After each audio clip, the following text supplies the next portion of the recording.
And then there were 8. The divisional round will kick off Saturday on CBS in the Music City when the top-seeded Titans welcome a streak of hungry Bengals. I said the standard was a Super Bowl. That's one. We got more to go, baby. Let's go. Let's go. And if you hear the horns, that ain't no honky-tonk. Instead, the expected return of the king. Sidelined since Week 8, the reigning Offensive Player of the Year, Derrick Henry, returns to assume his seat atop a throne of would-be tacklers. Yeah, you definitely appreciate this game a lot more when you're away from it. I'm just glad that I was able to get through it. I'm happy to be back. But what's a king without a crown? Standing in his way, the potential heir to the quarterback throne. 6 foot 4 inches of swagger personified. Joey Franchise, fazed by nothing, intimidated by no one. This was expected. This isn't like the icing on top of the cake or anything. This is the cake. While the future may reside in Cincy, the present makes its home at Lambeau. In the nightcap, reigning league MVP Aaron Rodgers looked to make good on a promise uttered 17 years ago. How disappointed are you that you will not be a 49er? Not as disappointed as the 49ers will be that they didn't draft me. Hollow words in his postseason past. The generational talent, 0-3 career in the playoffs against his hometown team. The NorCal kid, now grizzled vet, will lead a well-rested Packers team against a physical 49ers squad. This doesn't have to do with the last time we met in the playoffs, and it doesn't have to do with our game earlier this year. It's this team right now versus their team, and it's going to be as simple as that. So would you rather be a force in motion or an immovable object lying in wait? This is no physics lesson, rather history playing out in front of our eyes. A history that hinges on moments, and that moment is now. Well, we got that 8-pack for you in the NFL playoff divisional rounds. Of course, starting on Saturday, you got the Bengals heading to Tennessee, and maybe Derrick Henry, see a lot of him, that one at 4:30 Eastern. Then the Niners and Packers, they have a lot of history in the postseason at 8:15 on Saturday. Sunday, we got a pair of rematches. Rams and Bucs. Rams won that first matchup between the two against TB12. That one Sunday at 3, and then the Bills and Chiefs. Buffalo coming in with a little momentum. We saw what they did to the Patriots. Looking for maybe a repeat against Patrick Mahomes and the Chiefs at 6:30 Eastern on CBS and Paramount+. We got the Hall of Famer in the house, Ray Lewis, checking in with some of those defensive storylines. Nice to see we on the same page today. Yeah, I got to pay attention to you, B. Come on here. I mean, you had the lapel flower, but it's all right. All right, you didn't tell me about that. I did send the text this time. But let's get on the same page and spin a paper here. Cincinnati and Tennessee, the Bengals approaching maybe a chance to see Derrick Henry here. And you think about it, you said a couple weeks ago, if he comes back, you got to give him 40 carries. But take me in that Bengals locker room, that defensive unit. What are you doing to stop the Rush King here? Yeah, I think, one of the biggest issues that the Bengals are going to have to figure out is the injury bug, right? We're talking about 1, 2, possibly 3 defensive tackles that in that rotation that's being taken out of the game. If you're Tennessee, I don't know if Derrick Henry comes back 100%, but you think about Devontae Foreman and Derrick Henry, yeah, that can be a little bit of a problem. So when you see the Bengals, right, they don't have key players. And when you don't have key players in the front 7, if you're Tennessee, right, why come away from your game plan? Your game plan, stick to the script. What has gotten us here? Running the football, downhill. Watch right here with the Bengals. See, and when you have these type of holes in your defense, you're gonna have a problem playing against the Tennessee Titans, because the one thing they want to do is they want to come out and they want to establish a mentality, an attitude to hit you in the mouth, punch you downhill, a man on a man, because I truly believe this in football. If you can get a man on a man, you can have success in any part of the game of football. And that's the Tennessee Titans. Physical. Derrick Henry comes back. They call him, this guy, the king. We're talking about the king coming back. And if he is, let's say 80%, right, with Deontay Foreman, Tennessee Titans can be a real problem for the Cincinnati Bengals, because where the Bengals are hot are on the other side, right? Joe Burrow, this boy Jamar Chase, this kid who's making his name known right now. But that's on the other side of it. If you keep them on the bench, controlling the clock, which is the way the Tennessee Titans play football, I think the Bengals are going to have to change up some things and really put 8 men in the box and almost dare Tannehill to beat them throwing the ball. If you're Cincinnati, are you maybe looking at maybe 40 carries for Derrick Henry? Or on the flip side, if you're the Titans, let's just give it to him 40 times.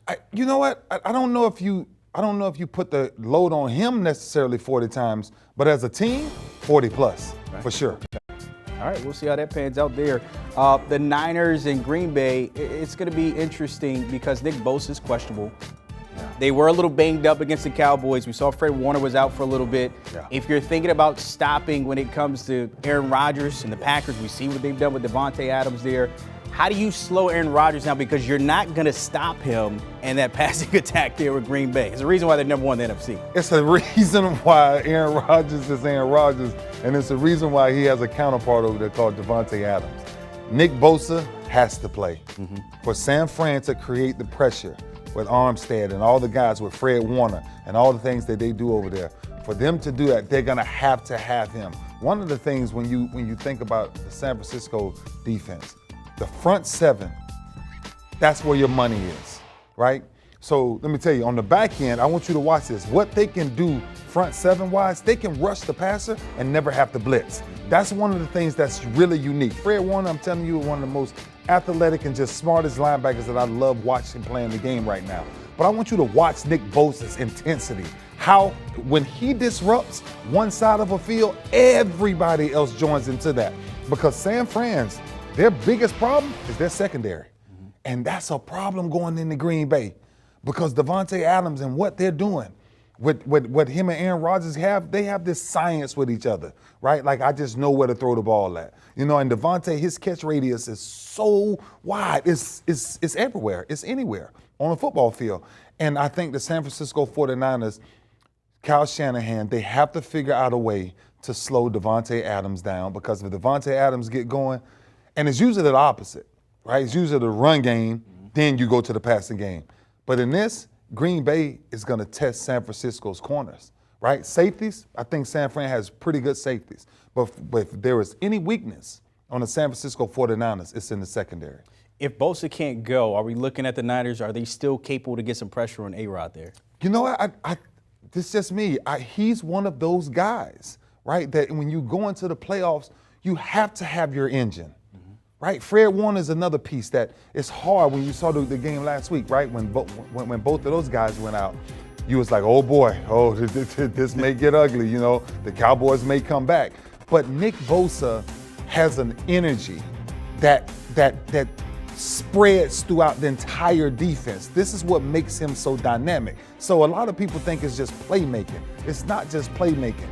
It's what you bring to the team. It's what you spread to the team in that defensive line, that defensive front. And I'm telling you, San Francisco has to play a 4-man front. They cannot blitz this Aaron Rodgers because it's going to be a long day if they blitz Aaron Rodgers. Randall Cobb back, and all of these little pieces. Aaron Jones back over there. My goodness, I just love to watch him play football. I think San Fran has a tall order if Nick Bosa doesn't play.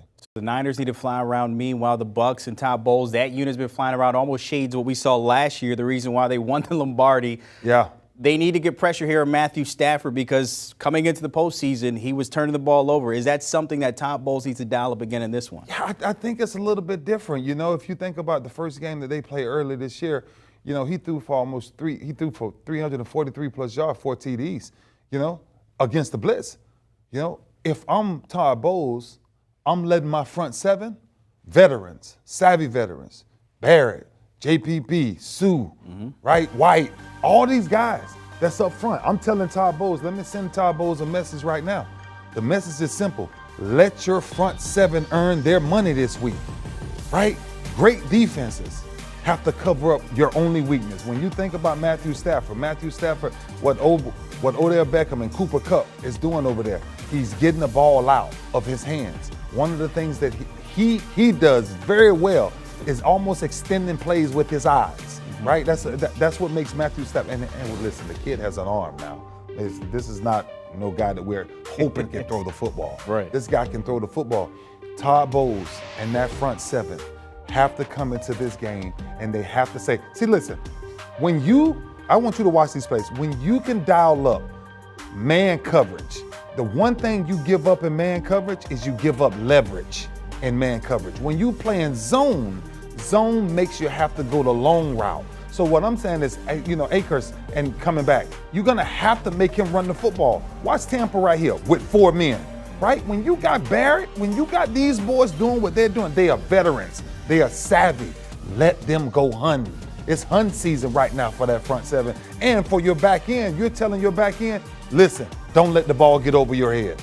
That's the number one thing you cannot do. Keep the ball in front of you and make Matthew Stafford go the long haul. Make him play chess and not checkers. I think if you blitz him, I think you take a big risk that you don't need to take, because Tampa, if there was, once again, like San Fran, if there was any weakness in Tampa, it's in the secondary. So, of course, this is a rematch here. The Rams winning the first one. Yep. But by the way, when it comes to TB12, he's 5-0 since coming to Tampa in the postseason. So we might see if he can get to 6-0 here. Another rematch we'll see, of course, with the Buffalo Bills taking on Kansas City. The Chiefs last time around when they faced the Bills, 3 turnovers from Patrick Mahomes. But look, that offense is definitely different. They got their targets back. Yeah. But for the Bills, they don't have Tre'Davious White. How will that secondary combat this passing attack we've seen from Mahomes? Well, one thing we won't see is we won't see 3 turnovers again from Patrick Mahomes. Let's start there. And then you're talking about, Tre'Davious White. What makes this kid special is, once again, it's the energy that he brings around the game, right? He's that bunny that jumps around. But when you look at Patrick Mahomes, when you look at Josh Allen, listen, we may see 100 points, right? 100? I'm just saying. Listen here. 100? Okay, go ahead. B, I'm telling you, the game, I don't think neither one of them has the answer from the opposite side to stop each other. Okay. Buffalo Bills defense this season. You look now. Number 1 points per game. Number 1 yard per game. Number 1 third downs. But I'm telling you, they got somebody that they're going to see this weekend up there in Arrowhead, and they call him Patrick Mahomes. Mm-hmm. And without Tre'Davious White, this changes everything about the Buffalo Bills. And I think personally, if you think about what they're going to be able to, what Kansas City is going to be able to do, listen, man, You talk about yards allowed per attempt. I see somebody in there highlighting 2,000.